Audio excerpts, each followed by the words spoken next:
ન માત્ર દેશમાં પરંતુ રાજ્યમાં પણ નબીરાઓ બેફામ બની રહ્યા છે અને તેમના વાંકે માસૂમ લોકોને જીવ ગુમાવવાનો વારો આવી રહ્યો છે। વધુ એક હિટ એન્ડ રનની ઘટના અમદાવાદના નિકોલમાંથી સામે આવી રહી છે।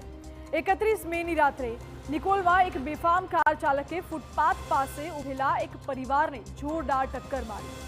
એ હદે કે રાહદારીઓ હવામાં ફંગોળાઈ ગયા હતા।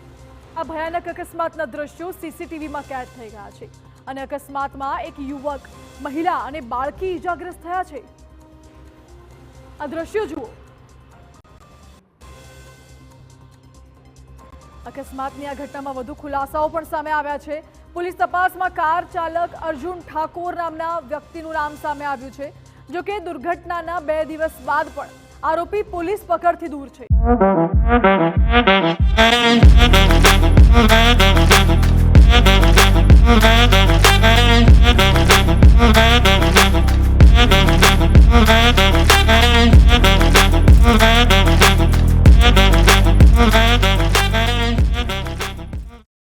પોલીસ ઝડપથી આરોપીને પકડીને ન્યાય અપાવે તેવી પરિવારજનોની માંગ છે।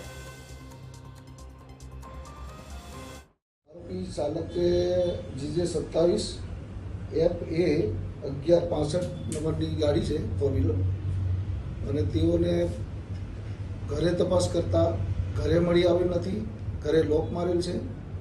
આજુબાજુ તપાસ કરતા જાણવા મળે કે એ કંઈક બહાર ગયા, તેમ છતાં અમે મોબાઈલ નંબરથી ડિટેલ કઢાવીને એને પકડવા વહેલી તકે પકડવાની તજવીજ ચાલુ કરીશું। ડિટેલ કઢાવી એમાં અર્જુન માનસિંહભાઈ ઠાકોર ઓડવ મળી આવ્યું છે, ઠાકોરવાસ હોળી ચકલાની બાજુમાં।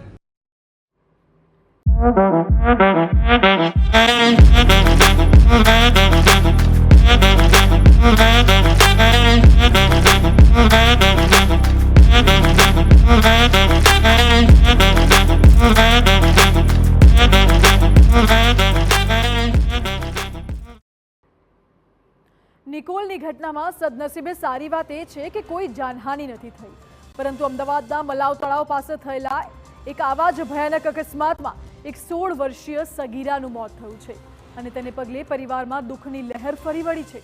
ઉલ્લેખનીય છે કે થલતેજના પરિવારની દીકરીને મલાવ તળાવ પાસે એક ફોર્ચ્યુનર કારે અડફેટે લીધી હતી। 2 દિવસ જીવન મરણ વચ્ચે ઝૂલા ખાધા બાદ આજે સગીરા મોતને ભેટી છે। પરિવારજનોની પીડા અસહ્ય છે।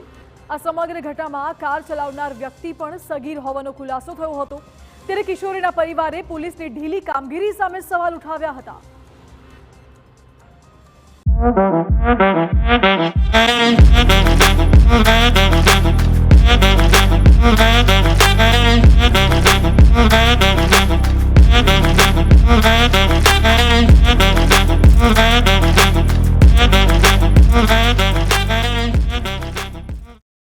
તો આજે સગીરાના મોતના સમાચાર મળ્યા છે।